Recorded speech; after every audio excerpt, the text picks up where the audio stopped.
At number 91 on the iconic 100 list is the 1989 Fleer Billy Ripken card.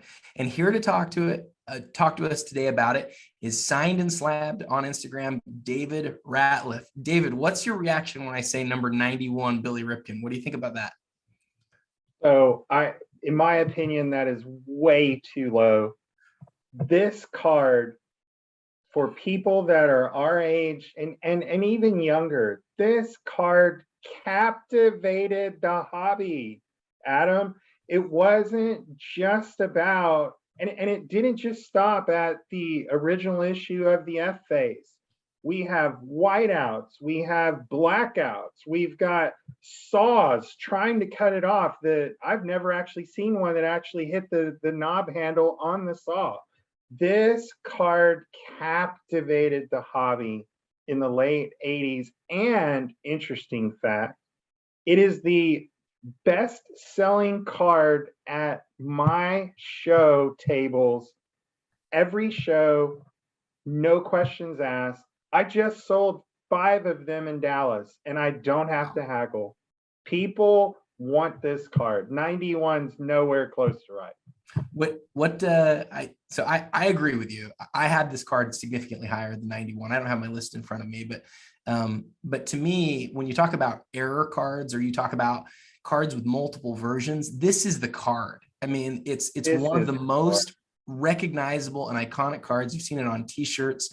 I remember again, it captivating people because, like you say, there's a whiteout version, there's a black box version, there's a scribble version, there's the version that unfortunately comes through and you can see the whole language. I believe in Beckett, it was referred to as the Rick face card. Unfortunately, it does not say Rick, it says something else. But to me, this is like the definition of iconic in a lot of different ways. And you say you sold a bunch of them recently. Is that true? It's like your best-selling card? It's the best-selling card.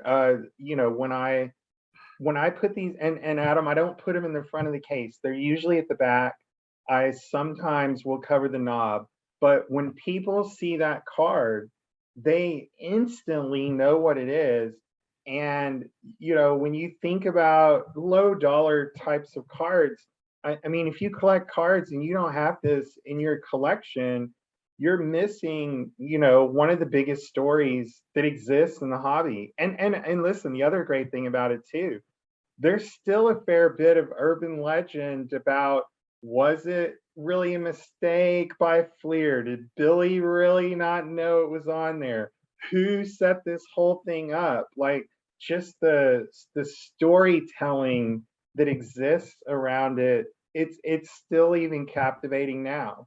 So yeah, this card really should have been much higher. And so after seeing this, people, now you know, you're hearing us now, believing us later. You got that card ranked way too low. If you don't own one, you got to get one.